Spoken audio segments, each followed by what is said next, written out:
오늘은 영적 전쟁을 앞두고 젖이 아니라 단단한 음식을 먹어야 합니다라는 제목으로 하나님의 말씀을 전하도록 하겠습니다. 여러분은 깐나라기처럼 말씀의 젖을 마시기를 원하십니까? 아니면 말씀의 단단한 음식을 먹는 장성한 그리스도인이 되시기를 원하십니까? 전자이십니까? 후자이십니까? 후자이시죠? 오늘 우리는 영적 전쟁을 앞두고 여전히 갓난아기가 아니라 장성한 신자가 되기 위해 필요한 것들을 저와 함께 살펴보기를 원합니다. 부제는 오늘의 중심 구절인 12절 말씀을 보시게 되면 더 이상 만나를 얻지 못하였으나 그 해에 가나안 땅의 열매를 먹었더라입니다. 지난주에 두 번째 할례를 행한 사건에 이어서 오늘 본문의 약속의 땅에서 처음으로 유월절을 지킨 내용을 전하고 있는데, 여기서 우리는 정말로 주목해야 될 한 가지 사실이 있습니다. 그것은 무엇이냐면요, 본격적인 전쟁을 앞두고 음식이 바뀌었다는 점입니다. 무엇이 바뀌었다고요? 음식이 바뀌었다는 것입니다. 본문에 언급된 이스라엘의 유월절 준수는 가나안 땅에서는 처음 지킨 것으로 하나님과의 관계를 바로 정립하고 광야의 모든 고난에서 벗어났음을 의미하는 실로 감격적인 순간이었습니다.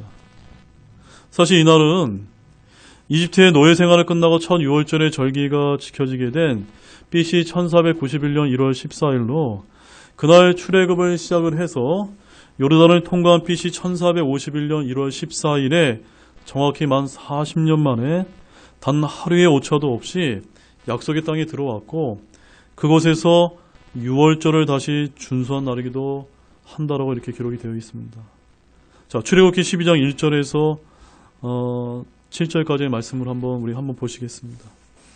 출애굽기 12장 말씀을 보시면 2장, 6장, 6절, 7절 말씀 세 구절만 우리 함께 읽어보도록 하겠습니다. 이달이 너희에게 달들의 시작이 될지니 곧 그것이 너희에게 한 해의 첫 달이 될지니라. 자, 무슨 말씀이냐면 하나님께서 모세와 아론을 불러서 유월절을 지키라고 말씀하시면서 출애굽을 시작한 날을 하나님께서 몇 월달이라고 말씀해 주신 겁니까? 첫 달이다. 그날이 유대력으로 1월달이 된다라고 말씀해 주신 것입니다. 6절 말씀 보십시오. 같은 날 14일까지 그것을 간직하였다가 저녁 때 이스라엘 회중의 전체 집회에서 그것을 잡으라. 그러니까 1월 14일 날 어린 양을 잡아서 7절 말씀에 보면 그 피를 취하여 그것을 먹을 집의 양옆 기둥과 위에 문기둥에 뿌리는 이런 일이 벌어졌습니다. 이날을 우리가 다른 말로 뭐라고 부릅니까? 유월절이라고 부르게 된 것입니다.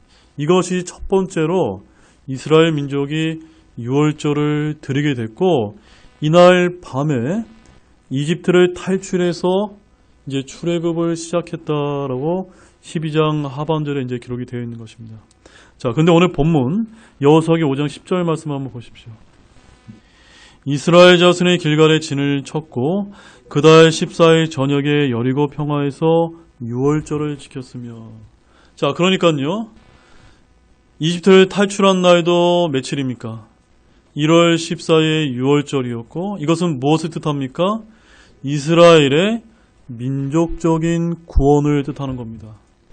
그래서 홍해바다를 건너서 광야 생활 40년을 거쳐서 그 다음에 가나안 땅에 들어갔을 때 그들의 구원이 완성이 되었는데, 민족적인 구원이 완성되었는데, 그날 역시도 며칠입니까? 1월 14일 유월절이다라고 말씀하는 것입니다. 즉, 유월절로 시작해서 유월절로 마침으로 인해서 이스라엘을 향하신 그 출애굽의 모든 구원이 완성되었음을 이제 우리에게 알려주는 것입니다. 자, 이렇게 이스라엘이 감격스럽게 유월절을 준수한 그 다음 날에 어떤 변화가 생겼을까요? 11절 말씀을 보십시오. 유월절 다음 날에 그 땅의 묵은 곡식을 먹되 바로 그날에 누룩 없는 납작한 빵과 볶은 곡식을 먹었더라. 어떤 변화가 일어났습니까? 유월절 다음 날이 되니까 그날로부터 하늘의 만나가 그치고 이제는 가나안 땅의 열매를 먹을 수밖에 없는 음식의 변화가 생겼다는 것입니다. 무엇이 생겼다고요? 먹는 음식이 바뀐 겁니다. 12절 말씀 보십시오. 그들이 그 땅의 묵은 곡식을 먹은 다음 날에 만나가 그침으로 이스라엘 자손이 더 이상 만나를 얻지 못하였으나 그의 가나안 땅의 열매를 먹었더라. 자, 사랑하는 여러분, 잘 한번 들어보시죠. 만나는 하늘에서 내려주시는 건데 가나안 땅에 들어갔을 때 여러분 광야에서 하늘의 만나를 먹였는데 광야에 뭐가 있습니까? 없습니까? 아무것도 없어요. 그래서 우리 인간의 수고와 경작 없이도 필요에 따라 하나님께서 거저 내려주시는 음식이 무엇이었습니까? 하늘의 만나. 그건 이스라엘 출애굽한 이스라엘 백성에게 광야 생활에서 하나님이 베푸신 은혜였다는 겁니다. 그런데 오늘 우리가 보고 있는 이 가나안 땅의 열매는요, 사람이 노력을 해야만, 경작을 하지 않으면요 먹을 수 있습니까? 없습니까? 없다는 점입니다. 가나안 땅의 열매를 먹는 것은 정복 전쟁을 앞두고 이스라엘 군사들이 싸우기 위해 먹어야 할 아주 단단한 음식이었다는 것입니다. 여러분 한번 생각을 해보시죠. 저도 옛날에 군생활을 했고 여기 이제 군인 출신도 있고 현직에 우리 군인으로 있는 분도 있습니다. 전쟁에 나가려고 하는데 전 먹고 싸울 수 있습니까? 없지 않습니까? 단단한 음식을 먹어야 됩니다. 아까 제가 여러분들에게 서두에 말씀을 드린 것처럼 우리나라가 지금 정치적으로 어려운 일이 있습니다. 지금 예수님이 오실 날에 가깝기 때문에 이 배교회 때 이 종교교회 안에도요 무지막지한 이런 종교 전쟁이 일어나고 있습니다. 영적 전쟁이 있다는 겁니다. 이럴 때일수록 여러분에게 무엇이 필요합니까? 계속 젖만 먹는 이런 신자가 되시겠습니까? 아니에요, 여러분. 단단한 음식을 먹어야 됩니다. 킹제임스 성경이 무엇인지, 바른 교리가 무엇인지, 그 다음에 신약교회가 무엇인지 이거 철저하게 여러분들이 배우지 않으면요 조금만 어떤 일이 벌어지면 금방 나가 떨어집니다. 이번에 우리 코로나 때도 한번 보십시오. 그냥 조용히 이렇게 교회 안 나오신 분들이 얼마나 많이 있습니까? 이렇게 오늘 본문에는 이스라엘 자손이 출애굽 때 먹었던 하늘의 만나가 그치고 약속의 땅에서 열매를 먹는 것으로 전환되었다는 점에서 굉장히 중요한 영적인 의미를 담고 있다는 것을 여러분에게 말씀을 분명하게 드립니다. 자, 그것이 무엇일까요? 우리 지금부터 한번 살펴보도록 하겠습니다. 자, 첫 번째는요. 길갈에서 유월절을 지킨 이날은 교리적으로 신약의 그리스도인들에게 완성된 구원의 날을 예표하는 것입니다. 다시 우리 본문 10절 말씀을 함께 읽어보겠습니다. 이스라엘 자손이 길갈에 진을 쳤고 그달 14일 저녁에 여리고 평야에서 유월절을 지켰으며. 자, 제가 오늘 이 말씀에서 무엇을 제가 계속 강조를 했냐면요. 오늘 주제에서 전쟁을 앞두고 무엇이 바뀌었다고 말씀드렸습니까? 먹는 음식이 바뀌었다는 것 우리가 주목해야 된다고 말씀을 드렸습니다. 즉, 음식이 바뀐 것이 중요한데, 자, 그것을 살펴보기에 앞서서 이스라엘이 길갈에서 유월절을 지킨 부분을 이제 여러분들과 먼저 좀 살펴볼 필요가 있을 것 같습니다. 과연 여기서 행해진 이 유월절 준수는 어떤 의미를 가지고 있을까요? 결론부터 말씀을 드리면 이 길갈에서 유월절을 지킨 이날은 우리 신약의 그리스도인들에게 교리적으로 완성된 구원의 날을 예표적으로 보여주는 것입니다. 뭘 보여준다고요? 저와 여러분에게 완성된 최종적인 구원을 예표적으로 보여주는 그림이라는 것입니다. 자, 오늘 이 본문에서 지켜진 이 유월절은 몇 번째 지켜진 것입니까? 세 번째로 지켜진 것입니다. 첫 번째는 언제였죠? 출애굽했을 때 1월 14일 날 지켜졌고요. 이건 출애굽기 12장에 나와 있고, 두 번째는 그 다음에 두 번째 해에 시내 광야에서 시내산을 떠나기 전에 유월절을 한번 지킨 적이 있었습니다. 이것은 민수기 9장 1절에서 5절에 이제 언급되고 있습니다. 그 다음에 이제 세 번째가 오늘 본문 10절에 나와 있는 길갈의 요르단강을 건너서 길갈에서 지킨 것이 몇 번째예요? 세 번째라는 것입니다. 그동안 광야 생활 38년 동안은 지켰습니까? 안 지켰습니까? 단 한 번도 지킬 수가 없었다는 것입니다. 그런데 유월절을 지키기 위해서는 무엇이 전제 조건이 필요했냐면요. 할례를 행해야만 됐습니다.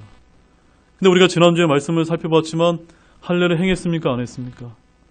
못했지 않습니까? 그래서 광야 생활 38년 동안 결론적으로 유월절도 지키지 않았다. 자, 우리 출애굽기 12장 48절 말씀 한번 보십시오.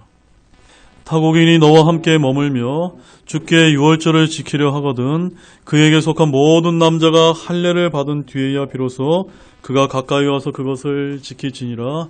그는 이 땅에서 태어난 자같이 될지니 할례 받지 않는 자는 그것을 먹지 못하리라. 이 말씀이 의미하는 것이 무엇입니까?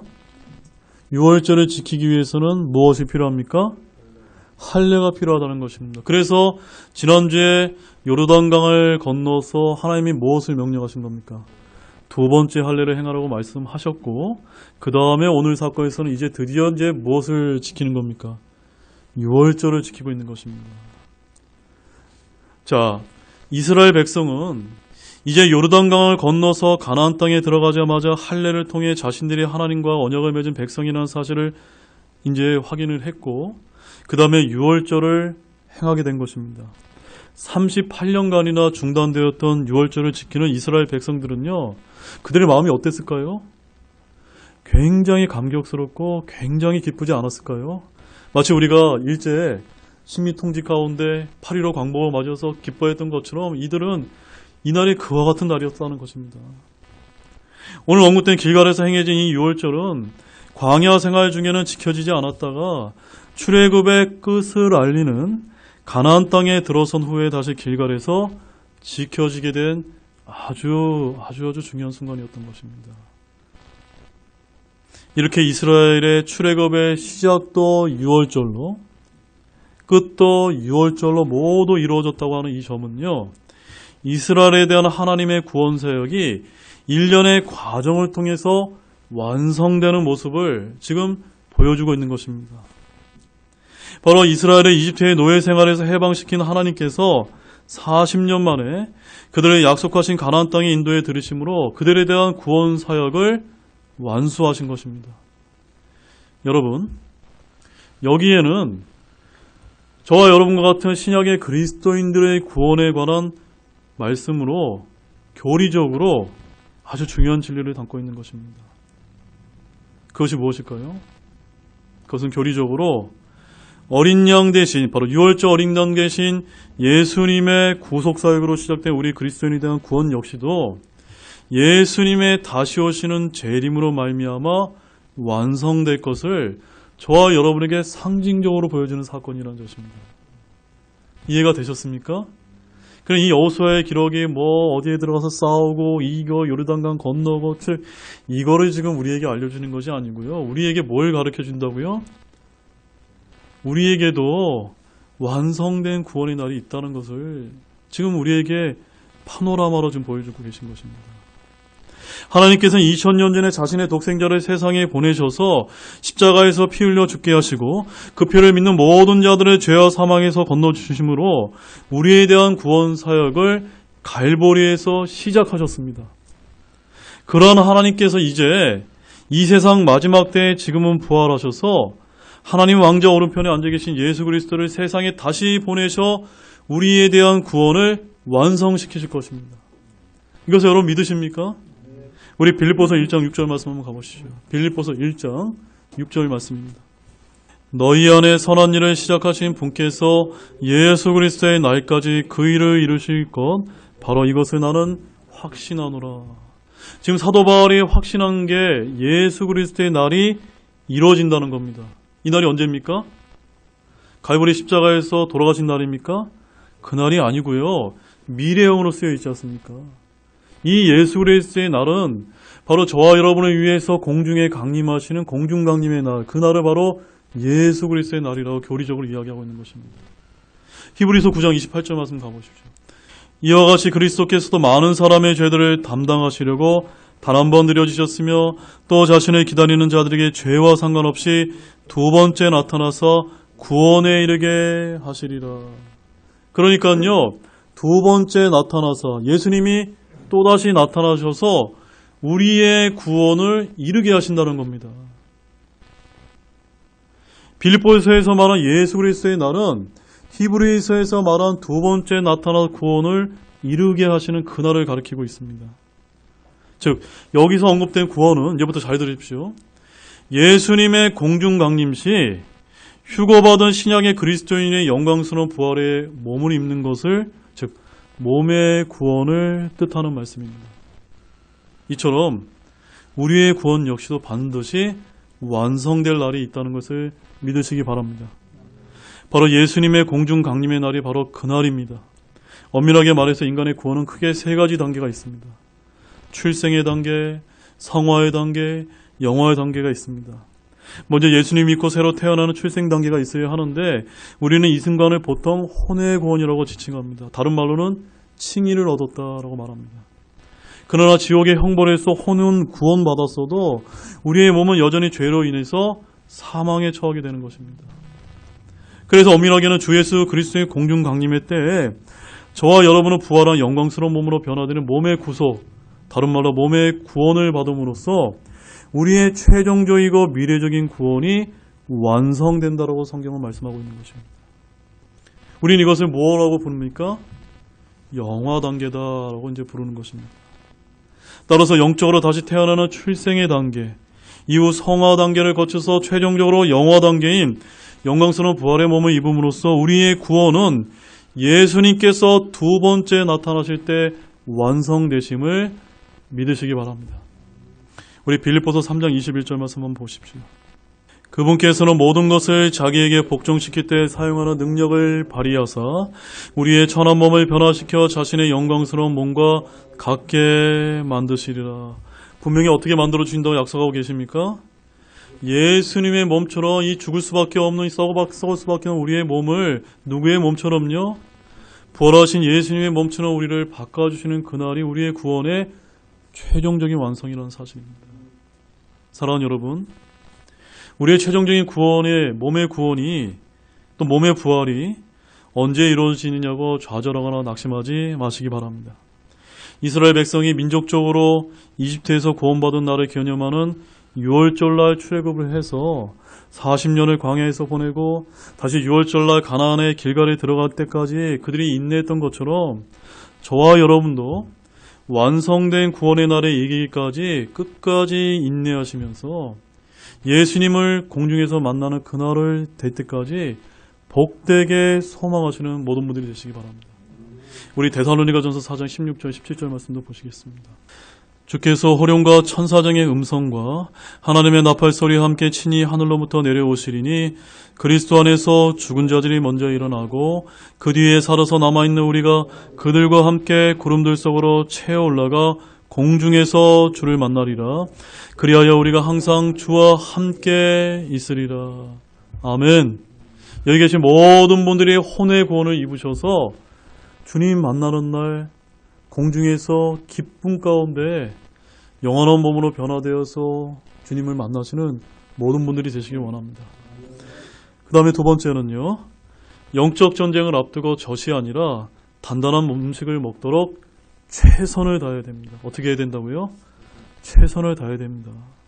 우리 본문 11절 12절 말씀 보십시오. 6월절 다음 날에 그 땅에 묵은 곡식을 먹되 바로 그날에 누룩 없는 납작한 빵과 볶은 곡식을 먹었더라. 그들이 그 땅에 묵은 곡식을 먹은 다음 날에 만나가 그치므로 이스라엘 자손이 더 이상 만나를 얻지 못하였으나 그 후에 가나안 땅의 열매를 먹었더라. 자, 하나님께서 말씀하신 민족적인 구원이 완성된 그날에 이제는 11절과 12절 말씀을 보게 되면 이제 하늘에서 만나가 그치고 가나안 땅의 열매로 바뀌는 음식의 변화를 저와 여러분이 이제 주목할 필요가 있습니다. 바로 6월절날 이스라엘 자손들은 만나를 먹었습니다. 근데 6월절 다음 날, 즉 무교절의 첫날 그들은 만나를 먹었을 뿐만이 아니라 그 땅의 묵은 곡식도 먹었습니다. 여러분, 무교절의 둘째 날부터는 하늘의 만나가 완전히 멈췄기 때문에 그때부터는 이스라엘 자손들이, 잘 들으십시오, 자급자족해서 먹고 살아야만 했다는 말입니다. 자급자족이 무슨 말입니까? 이제 하늘의 만나가 그쳤기 때문에 자기들이 열심히 일하지 않으면요, 어떻게 되는 겁니까? 굶어 죽을 수도 있다는 얘기입니다. 우리 여기서 영적으로 은혜 안에서 성장하는 것을 볼 수가 있습니다. 이스라엘 자손들은 40년의 광야 생활 동안 기적적으로 먹고 살았습니다. 물이 필요하면 하나님께서 반석에서 물이 나오게 하셨고 음식이 필요하면 하늘에서 음식이 비처럼 내려오게 하셨습니다. 그들은 광야에서 옷과 신도 결코 닳지 않았습니다. 출애굽기 16장 35절에 이런 말씀이 있습니다. 이스라엘 자손이 사람이 거주하는 땅에 이를 때까지 40년 동안 만나를 먹되 곧 가나안 땅의 경계에 이를 때까지 그들이 만나를 먹었더라. 하나님이 이런 은혜를 베풀어 주신 것입니다. 근데 하나님께서는 여기 광야에서 왜 만나를 그들에게 주셨던 것일까요? 그것은 마치 아무것도 할 수 없는 깐나라기처럼 엄마의 젖을 먹는 것과 같았다는 것입니다. 우리 신명기 8장 3절 말씀 보십시오. 신명기 8장 3절 말씀 보십시오. 그분께서 너를 낮추시며 줄이게 하시고 또 너도 알지 못하며 내 조상들도 알지 못하던 만나를 내게 먹이신 것은 사람이 빵으로만 살지 아니하고 주의 입에서 나오는 모든 말씀으로 사는 줄을 내가 알게 하려 하심이라. 자, 하나님께서 만나를 왜 주셨다고요? 너희가 광야에 들어가서 너희의 육신적인 필요를 너희의 능력으로 채워주는 것이 아니라 하나님께서 공급해 주심을 믿으면서 사람의 입이 아니라 빵이 아니라 하나님의 입에서 나오는 일부의 말씀이 아니라 어떤 말씀입니까? 모든 말씀으로 사는 것을 배우게 하려 하셨다는 것입니다. 그래서 저와 여러분 역시도 우리도 믿음 생활을 하던 이와 유사한 일이 많이 벌어지게 되는 것입니다. 이스라엘 자손들은 곡식을 심을 수도 없고 필수품을 결취할 수도 없는 광야에 있는 동안 하나님께서 그들이 필요하는 모든 것을 기적적으로 제공해 주셨습니다. 그러나 이제 그들은 약속의 땅에 들어와서 그들의 힘으로, 그들의 땀으로, 그들의 노력으로 심고 거두고 일을 열심히 함으로 인해서 자기들의 힘으로 최선을 다해 살아야만 그 땅의 열매를 먹을 수 있었다는 것입니다. 자, 데살로니가후서 3장 10절 말씀 한번 보십시오. 우리가 너희와 함께 있을 때에도 너희에게 이같이 명령하여 누구든지 일하려 하지 아니하거든 먹지도 말라고 하였노라. 지금 뭐라고 말씀하고 계십니까? 일하지 않으면 어떻게 하라고요? 먹어서는 안 된다. 이것이 바로 하나님의 말씀이 우리에게 알려주시는 성경의 원리인 것입니다. 여러분 이것을 믿으십니까? 구약에서의 하나님의 복지 정책은 가난한 백성들이 스스로 들러 나가서 밭의 모퉁이에 떨어진 곡식을 줍는 것이었습니다. 즉 먹을 것을 얻기 위해서는 가난한 사람이라 할지라도 무엇을 해야만 됩니까? 일을 해야만 먹을 수 있게 하셨다는 것입니다. 가난한 자에게 그냥 공짜로 그냥 돈을 나눠주는 것이 아니고요. 스스로 일을 해야만 먹을 수 있게 하신 것이 하나님께서 원하는 진짜 성경적인 복지 정책이었다는 것입니다. 자, 레위기 19장 9절과 10절 말씀 보십시오. 너희가 너희 땅의 수확물을 거둘 때에 너는 내 밭의 모퉁이까지 다 거두지 말고 내 수확물 중에서 떨어진 이삭도 줍지 말며 내 포도원에 떨어진 포도를 줍지 말고 내 포도원의 포도를 다 따지 말며 가난한 사람과 나그네를 위하여 그것들을 남겨둘지라. 나는 주 너희 하나님이라. 이해 가셨습니까, 여러분? 우리가 가난한 사람을 도울 때도 이와 같은 방식이 되어야 되는 겁니다. 그냥 거저주는 것이 아니고 어떻게 합니까? 그 사람이 일해서 먹을 수 있도록 우리가 만들어주는 것입니다. 사랑하는 여러분, 이쯤 되면 우리의 머릿속에 뭔가 떠오르는 것이 있지 않습니까? 현재 우리나라는 어떻습니까? 지금 성경적인 복지 정책을 추구하고 있습니까? 전혀 그렇지 않습니다. 기본소득, 기본임대주택, 공공일자리, 청년수당 등등 이 모든 우리나라의 복지 정책은요 성경적이지 않고 완전히 거꾸로 나가고 있습니다. 그래서 여러분 제가 항상 강조하지만 정치인들이 진짜 중요한 겁니다. 공산주의, 사회주의를 신봉하는 민주주의의 허울을 둘러쓴 이런 위선적인 정치인들을 저희가 잘못 뽑게 되면요 그 국가는요 완전히 망하는 급행열차를 탄 것입니다. 그 대표적인 나라 어느 나라일까요? 저기 중남미에 가보면 베네수엘라고 하는 나라가 그렇게 부자 나라였는데 완전히 쫄딱 망하지 않았습니까? 저는 우리나라에 이렇게 교회들이 많고 기독교인들 중에 정치인들과 정치 지도자들이 많다고 하는데 왜 이렇게 성경과는 정반대로 국가 정책이 시행되고 있는지 정말 모르겠습니다. 우선은 교회 목사와 지도자들의 책임이 가장 크다고 저는 그렇게 여러분께 솔직히 고백합니다. 성경을 제대로 가르치지도 선포하지도 않아서라고 저는 그렇게 믿고 있는 것입니다. 여러분 호세아서 4장 한번 가보십시오. 호세아서 4장 1절 말씀 보십시오. 제가 읽어드리겠습니다. 이스라엘 자손들아 너는 주의 말씀을 들으라. 그 땅에 진리도 없고 긍휼도 없고 하나님을 아는 지식도 없으므로 주께서 그 땅의 거주민들과 논쟁하시느니라. 6절 말씀입니다. 내 백성이 지식이 부족함으로 망하는도다. 내가 지식을 거부하였으므로 나도 너를 거부하며 내가 나를 위해 제사장이 되지 못하게 할 것이며 내가 내 하나님의 율법을 잊었은즉 나도 내 자녀들을 잊으리라. 9절 말씀입니다. 그 백성의 그 재상이 되리라. 내가 그들의 길들로 인하여 그들을 벌하며 그들의 행위대로 그들에게 보응하리라. 10절 말씀 같이 읽겠습니다. 그들이 주에게 주의를 기울인 일에서 떠났으므로 먹어도 족하지 아니하고 행음에도 들지 아니하리라. 사랑하는 여러분, 오늘날 교회 지도자들이 하나님의 말씀을 제대로 전파하지 않아서 오늘 한국교회 성도들이 주님에게서 주의를 기울인 일에서 떠났기 때문은 아닐까. 저는 여러분 앞에 솔직히 그렇게 고백을 드리는 것입니다. 어쩌면 그것 때문에 지금 이런 우한 코로나로 인해서 지금 한국교회가 이렇게 어려운 지경에 빠져 있는데도 불구하고 또한 정치적인 방역으로 탄압을 받고 있는데도 불구하고 영적인 눈이 가려워져서 전혀 지금 바라보고 있지 못한 것은 아닐까. 저는 그렇게 여러분에게 말씀을 드리는 것입니다. 5명 이내로 모이면 코로나가 안 걸리고 5명이 모이면 코로나가 걸립니까? 원래는 야외에서 마스크를 쓰지 않고 2m 거리를 유지하는 것이 그게 방역 지침인데 지금 우리 교회는 실내에서 마스크를 쓴 채 지금 2m를 유지하고 있다는 것입니다. 또한 여러분, 오늘 가나안 정복 전쟁을 앞두고 그 땅이 열매를 먹는 단단한 음식으로 바뀐 사건은 보다 더 중요한 영적인 의미를 담고 있습니다. 우리가 처음 구원을 받았을 때 하나님께서는 섭리적이고 영적인 방식으로 곧 기적적으로 저와 여러분에게 많은 것을 베풀어 주십니다. 성령님께서는 그리스도 안에 있는 갓난아기에 단지 성경을 읽기만 해도 성경에 있는 많은 것을 깨닫게 도와주십니다. 갓 태어난 영적 아기와 같은 그리스도인은 주님 안에서 하는 새로운 삶에서 많은 감동과 기쁨을 그래서 경험하게 되는 것입니다. 그런데 문제는 많은 그리스도인들이 이런 경험을 믿음 생활의 표준이라고 오해한다는 점입니다. 그래서 막상 세상과 육신과 마귀와 싸워야 되는 그런 영적 전쟁의 순간이 오게 되면요, 싸우기보다는 갓난아기 때처럼 그저 주님께서 주신 영적인 체험들만을 찾고 그것만을 붙들려 한다는 점입니다. 오늘날 신자들은 세상적인 복과 은사를 구하고 천국과 기적들과 같은 그런 귀에 듣기 좋은 설교만을 선호합니다.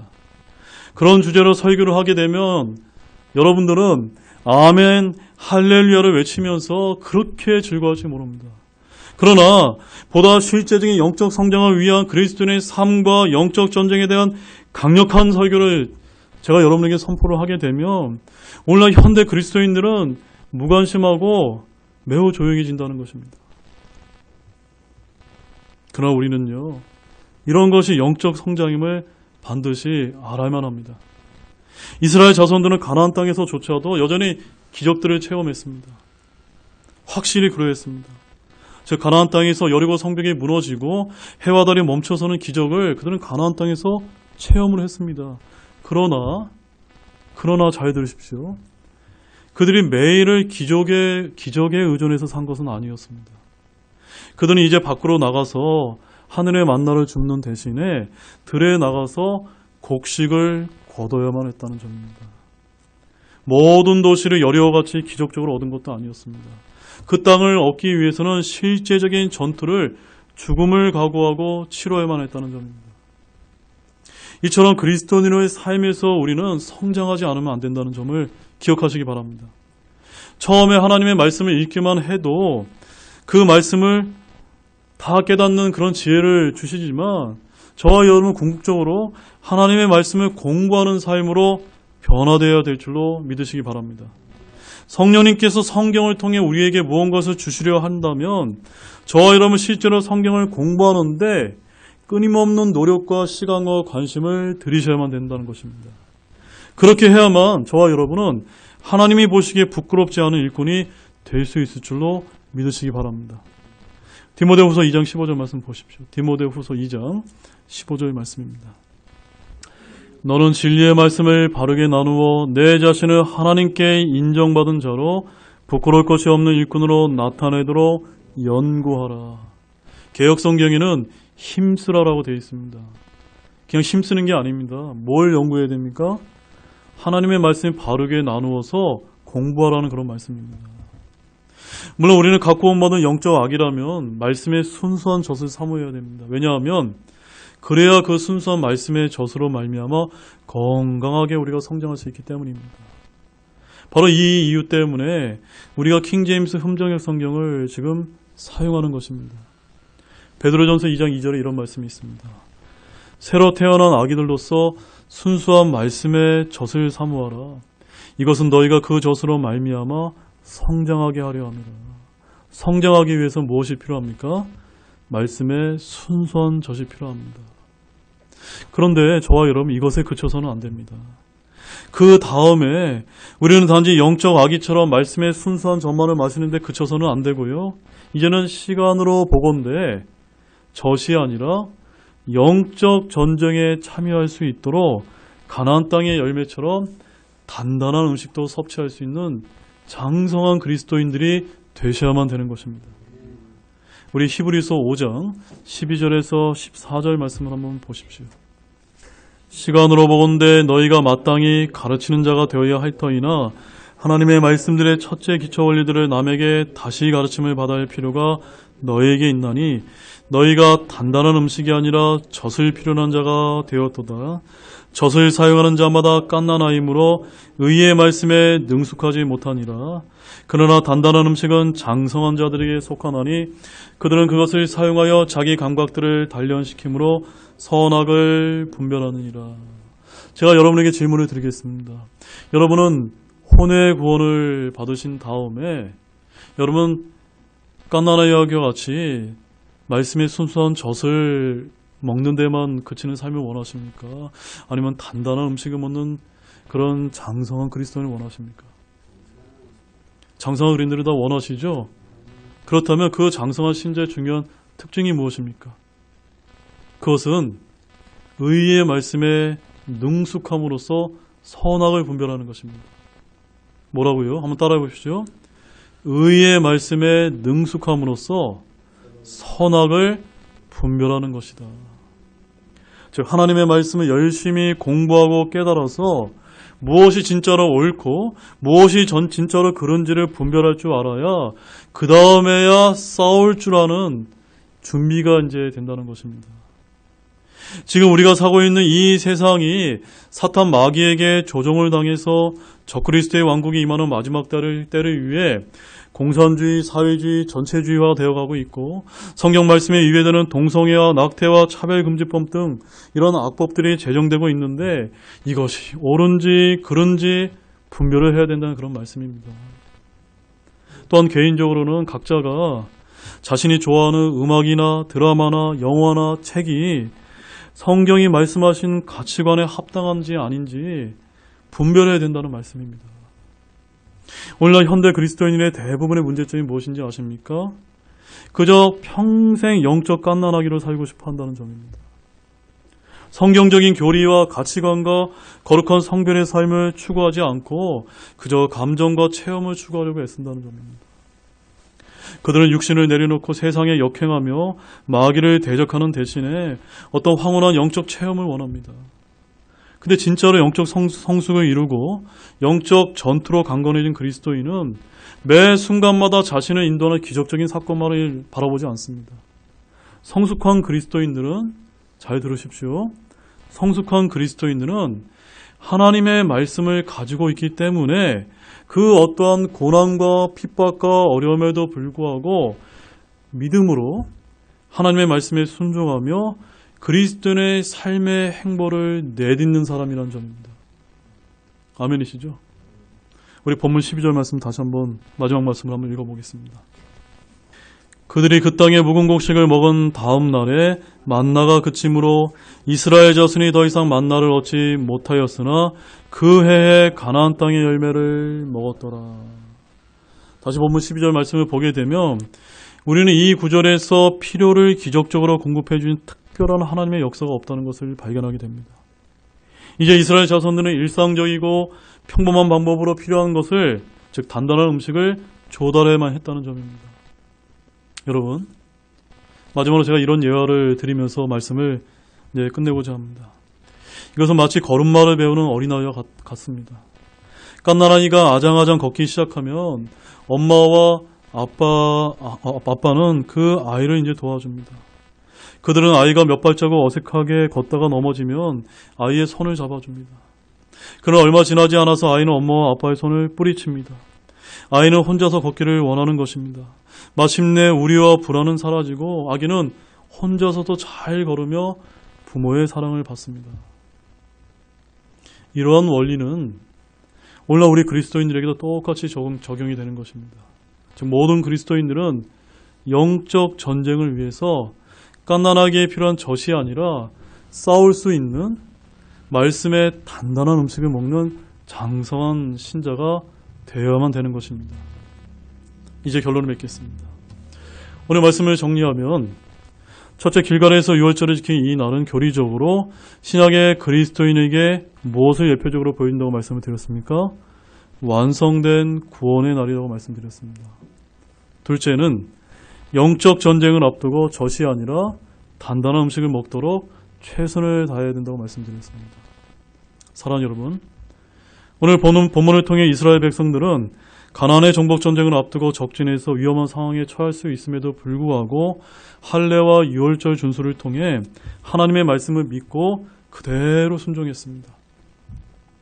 이렇게 주님은 오늘날도 영적 전쟁을 앞둔 저와 여러분에게도 동일한 믿음을 요구하고 계십니다. 따라서 이제는 저와 여러분들이 시간으로 볼 때 젖이 아니라 단단한 음식을 먹는 장성한 그리스도인들이 되기 위해서 최선을 다하는 모든 분들이 되시기 원합니다. 그런 모든 분들이 되시기를 우리 주 예수 그리스도의 이름으로 축원드립니다. 우리 다 같이 일어나시겠습니다.